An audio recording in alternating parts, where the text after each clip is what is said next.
Aussies T20 ಸರಣಿ ಸದ್ಯ climax ಹಂತಕ್ಕೆ ಬಂದಿದೆ.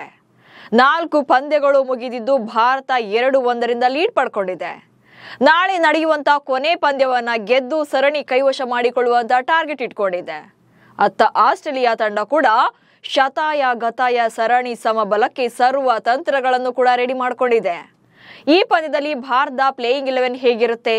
ಸಂಜು ಸ್ಯಾಮ್ಸನ್ ಆಟ ಮುಗೀತಾ? ಪಂದ್ಯ ನಡೆಯಲಿರುವಂತ ಪಿಚ್ ಯಾರಿಗೆ ಪ್ಲಸ್ ಆಗುತ್ತೆ?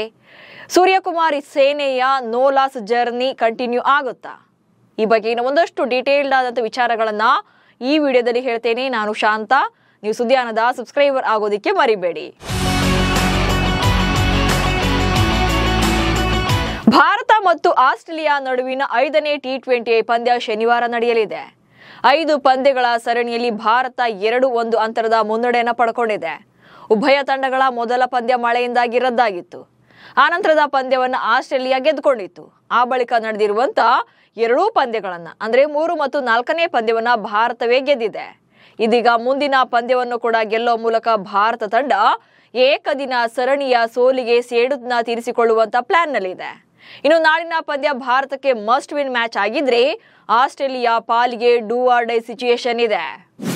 ಭಾರತ ಗೆದ್ರೆ ಸರಣಿ ಕೈವಶ, ಆಸೀಸ್ ಗೆದ್ರೆ ಸಮಬಲ. ಇಲ್ಲೇ ನೋಡಿ ಇರೋದು ಈ ಸರಣಿಯ ಟ್ವಿಸ್ಟ್ ಅಂದ್ರೆ ಪ್ರಸ್ತುತ ಭಾರತ ಸರಣಿಯಲ್ಲಿ ಲೀಡ್ ಪಡ್ಕೊಂಡಿದೆ. ಅತ್ತ ಆಸ್ಟ್ರೇಲಿಯಾ 1 ಪಂದ್ಯದ ಹಿನ್ನಡೆಯಲ್ಲಿದೆ. ಆದರೆ ಈ ಟಿ20 ಸರಣಿನ ಕೈವಶ ಮಾಡಿಕೊಳ್ಳೋಕೆ ಭಾರತಕ್ಕೆ ಮಾತ್ರನೇ ಅವಕಾಶ ಇರೋದು. ಆಸ್ಟ್ರೇಲಿಯಾ ಗೆದ್ರೂ ಕೂಡ ಕೊನೆಗೆ ಸರಣಿ ಅವರ ಪಾಲಾಗೋದಿಲ್ಲ. ಯಾಕಂದ್ರೆ 2-1 ಅಂತರ ಇರೋದ್ರಿಂದ ಭಾರತ ನಾಳಿನ ಪಂದ್ಯವನ್ನ ಗೆದ್ರೆ 3-1 ಅಂತರದಲ್ಲಿ ಸರಣಿಯನ್ನ ಕೈವಶ ಮಾಡಿಕೊಳ್ತಾರೆ. ಅಕಸ್ಮಾತ್ ಆಸೀಸ್ ತಂಡ ವಿನ್ ಆಯ್ತು ಅಂದ್ರೆ 2-2 ಸಮಬಲದೊಂದಿಗೆ ಸರಣಿ ಅಂತ್ಯಗೊಳ್ಳುತ್ತೆ. ಹೀಗಾಗಿ ಈ ಪಂದ್ಯವನ್ನ ಗೆಲ್ಲೋಕೆ ಭಾರತಕ್ಕೆ ಬೇಕಾದಷ್ಟು ಅಡ್ವಾಂಟೇಜಸ್ ಕೂಡ ಇದೆ. ಫೈನಲ್ ಮ್ಯಾಚ್ ವಿನ್ ಆಗಬೇಕು ಅಂದ್ರೆ ಟೀಮ್ ಇಂಡಿಯಾಗೆ ಏನೆಲ್ಲ ಮ್ಯಾಟರ್ ಆಗುತ್ತೆ ಅನ್ನೋದನ್ನ ನೋಡ್ತಾ ಹೋಗೋಣ. ಸರಣಿಯ ಕೊನೆ ಪಂದ್ಯವನ್ನ ಗೆಲ್ಲೋಕೆ ಭಾರತದ ಪ್ಲೇಯಿಂಗ್ 11 ಮೋಸ್ಟ್ ಇಂಪಾರ್ಟೆಂಟ್ ಆಗುತ್ತೆ. ಆಕ್ಚುಲಿ ಭಾರತ ತಂಡ 3 ಮತ್ತು 4ನೇ ಪಂದ್ಯಗಳಿಗೆ ಕೆಲ ಬದಲಾವಣೆಗಳನ್ನ ಮಾಡಿತ್ತು. ಪ್ಲೇಯಿಂಗ್ 11 ನಲ್ಲಿ ಅಂದ್ರೆ 1 ಮತ್ತು 2ನೇ ಪಂದ್ಯಗಳಲ್ಲಿ ಇಳಿಸಿದಂತ ಆಟಗಾರರಲ್ಲಿ 3 ಚೇಂಜಸ್ ಮಾಡಿಕೊಂಡು 3 ಹಾಗೆ 4ನೇ ಪಂದ್ಯದಲ್ಲಿ ಟ್ವಿಸ್ಟ್ ಅನ್ನ ಇಟ್ಟಿದ್ರು. ಹೀಗಾಗಿ ಭಾರತ 2 ಪಂದ್ಯಗಳನ್ನ ಬ್ಯಾಕ್ ಟು ಬ್ಯಾಕ್ 2 ಮ್ಯಾಚ್ಗಳನ್ನ ವಿನ್ ಆಗಿರೋದ್ರಿಂದ ಕಳೆದ ಪಂದ್ಯದ ಪ್ಲೇಯಿಂಗ್ 11 ಕೊನೆಯ ಪಂದ್ಯಕ್ಕೂ ಕೂಡ ಕಣಕ್ಕಿಳಿಸುವಂತ ಸಾಧ್ಯತೆ ಇದೆ. ಹೀಗಾಗಿ ಕೊನೆ ಪಂದ್ಯದಲ್ಲಿ ಭಾರತದ ಗೆಲುವಿಗೆ ಭಾರತದ ಪ್ಲೇಯಿಂಗ್ 11 ಹೇಗಿರುತ್ತೆ ಅನ್ನೋದು ಮೋಸ್ಟ್ ಇಂಪಾರ್ಟೆಂಟ್ ಆಗುತ್ತೆ. ಹಾಗೆ ಟಾಪ್ ಆರ್ಡರ್ ಬ್ಯಾಟಿಂಗ್ ನಲ್ಲಿ ಮಿನಿಮಮ್ ಸ್ಕೋರ್ ಅಂತೂ ಬರಲೇಬೇಕಾಗುತ್ತೆ. ಟೀಮ್ ಇಂಡಿಯಾದಲ್ಲಿ ಬ್ಯಾಟಿಂಗ್ ನಲ್ಲಿ ಸದ್ಯ ಪ್ರಸ್ತುತ ಟಾಪ್ ಆರ್ಡರ್ ನಲ್ಲಿ ಅಭಿಷೇಕ್ ಶರ್ಮಾ ಮಾತ್ರನೇ ಕನ್ಸಿಸ್ಟೆನ್ಸಿ ಪರ್ಫಾರ್ಮೆನ್ಸ್ ಅನ್ನ ಕೊಡ್ತಾ ಇರೋದು. ಅದರಲ್ಲೂ ಕೂಡ ಕ್ಯಾಪ್ಟನ್ ಆಗಿರುವಂತಹ ಸೂರ್ಯಕುಮಾರ್ ಯಾದವ್ ಹಾಗೆ ವೈಸ್ ಕ್ಯಾಪ್ಟನ್ ಆಗಿರುವಂತ ಶುಭ್ಮನ್ ಗಿಲ್ ಇತ್ತೀಚಿನ ತಿಂಗಳುಗಳಲ್ಲಿ ವೈಟ್ ಬಾಲ್ ಫಾರ್ಮೆಟ್ ಅಲ್ಲಿ ತುಂಬಾನೇ ಫೇಲ್ಯೂರ್ ಕಾಣ್ತಿದ್ದಾರೆ. ಅದು ಅಲ್ಲದೆ ತಿಲಕ್ ಕೂಡ ಈ ಸಲ ಸರಣಿಯಲ್ಲಿ ಅಷ್ಟೇನು ಕ್ಲಿಕ್ ಆಗ್ತಾ ಇಲ್ಲ. ಹೀಗಾಗಿ ಟಾಪ್ ಆರ್ಡರ್ ಬ್ಯಾಟಿಂಗ್ ನಲ್ಲಿ ಅಟ್ಲೀಸ್ಟ್ ಮಿನಿಮಮ್ ಸ್ಕೋರ್ ಅಂತ ಬಂದಾಗ ಸೊ ಇಡೀ ತಂಡದ ಸ್ಕೋರ್ ಜಾಸ್ತಿ ಆಗುತ್ತೆ. ಹಾಗೆ ಮಿಡಲ್ ಆರ್ಡರ್ ನಲ್ಲಿ ಬರುವಂತ ಬ್ಯಾಟರ್ಗಳಿಗೂ ಕೂಡ ಪ್ಲಸ್ ಆಗುತ್ತೆ. ಹೀಗಾಗಿ ಭಾರತ ಕೊನೆಯ ಪಂದ್ಯದಲ್ಲಿ ಟಾಪ್ ಆರ್ಡರ್ ಬ್ಯಾಟಿಂಗ್ ನಲ್ಲಿ ಸ್ವಲ್ಪನಾದ್ರೂ ಕೂಡ ಮಿನಿಮಮ್ ಸ್ಕೋರ್ ಬರಲೇಬೇಕಾಗುತ್ತೆ. ಹೀಗಾಗಿ ಈ ಟಾಪ್ ಆರ್ಡರ್ ಬ್ಯಾಟಿಂಗ್ ಮೇಲೆ ತುಂಬಾನೇ ಡಿಪೆಂಡ್ ಆಗ್ಬೇಕಾಗತ್ತೆ. ಅಂಡ್ ಮತ್ತೊಂದು ಇಂಟ್ರೆಸ್ಟಿಂಗ್ ವಿಚಾರ ಏನಪ್ಪಾ ಅಂತಂದ್ರೆ ವಿಕೆಟ್ ಕೀಪರ್ ಸ್ಥಾನ ಸಂಜು ಸ್ಯಾಮ್ಸನ್ಗ ಅಥವಾ ಜಿತೇಶ್ ಶರ್ಮಾಗ ಅನ್ನೋದು. ಸಂಜು ಸ್ಯಾಮ್ಸನ್ ಕಳೆದ 1.5 ವರ್ಷದಿಂದ ಟಿ20 ತಂಡದಲ್ಲಿ ಕಂಟಿನ್ಯೂಸ್ ಆಗಿ ಸ್ಥಾನ ಪಡ್ಕೊಳ್ತಿದ್ದಾರೆ. ಹಾಗೆ ಫಸ್ಟ್ ಪ್ರಿಯಾರಿಟಿ ವಿಕೆಟ್ ಕೀಪರ್ ಆಗಿದ್ರು. ಆದ್ರೆ ಯಾವಾಗ ಸಂಜು ಸ್ಲಾಟ್ ಚೇಂಜ್ ಆಯ್ತು ಅಂದ್ರೆ ಮಿಡಲ್ ಆರ್ಡರ್ಗೆ ಅವ್ರನ್ನ ಕಳಿಸಿದ್ರು, ಅಲ್ಲಿಂದ ಅವರ ಬ್ಯಾಟಿಂಗ್ ಪರ್ಫಾರ್ಮೆನ್ಸ್ ಚೆನ್ನಾಗಿಲ್ಲ. ಹೀಗಾಗಿ ಆಸ್ಟ್ರೇಲಿಯಾ ವಿರುದ್ಧದ 3ನೇ ಪಂದ್ಯಕ್ಕೆ ಜಿತೇಶ್ ಶರ್ಮಾರನ್ನ ಕಣಕ್ಕಿಳಿಸಿದ್ರು. ಹಾಗೆ 4ನೇ ಪಂದ್ಯದಲ್ಲೂ ಕೂಡ ಜಿತೇಶ್ಗೆ ಅವಕಾಶ ಕೊಟ್ಟಿದ್ದಾರೆ. ಹೀಗಾಗಿ ಕೊನೆ ಪಂದ್ಯದಲ್ಲಿ ಇವರಿಬ್ಬರಲ್ಲಿ ಯಾರಿಗೆ ಪ್ರಿಯಾರಿಟಿ ಕೊಡ್ತಾರೆ ಅಥವಾ ಯಾರನ್ನ ಸೆಲೆಕ್ಟ್ ಮಾಡ್ತಾರೆ ಅನ್ನೋದು ಕೂಡ ಇಂಪಾರ್ಟೆಂಟ್ ಆಗುತ್ತೆ. ಅಂಡ್ 4ನೇ ಪಂದ್ಯದಂತೆ ಬೌಲರ್ಗಳಿಂದ ಬೆಸ್ಟ್ ಪರ್ಫಾರ್ಮೆನ್ಸ್ ಬರಲೇಬೇಕು.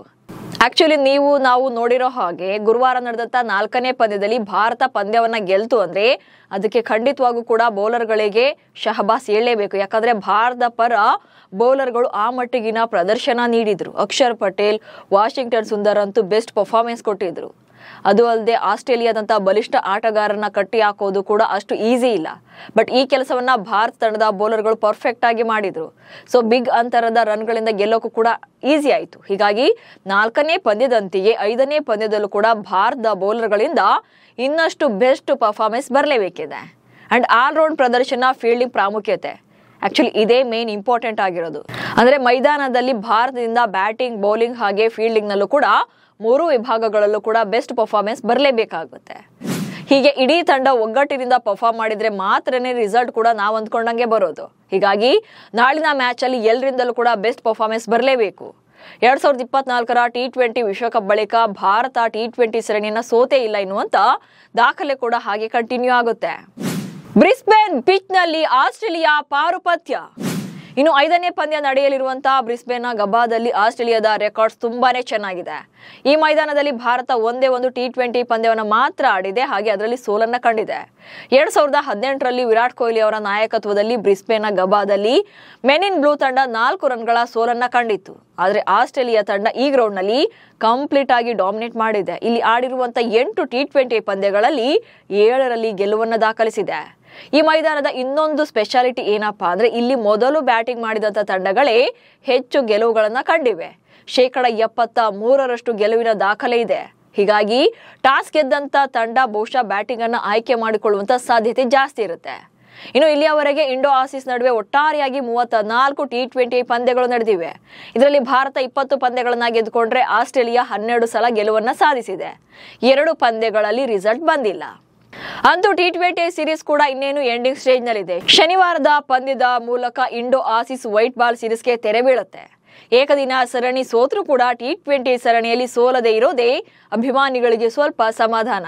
ಇನ್ನು ಇದಾದ ಬಳಿಕ ಸೌತ್ ಆಫ್ರಿಕಾ ವಿರುದ್ಧ ತವರಿನಲ್ಲೇ ಟೆಸ್ಟ್ ಸರಣಿ ನಡೆಯಲಿದ್ದು, ಆ ಬಳಿಕ ಮತ್ತೆ ರೆಡ್ ಬಾಲ್ ಫಾರ್ಮೆಟ್ ಫೈಟ್ಗೆ ಸಿದ್ಧವಾಗಬೇಕಿದೆ. ನಮಸ್ಕಾರ.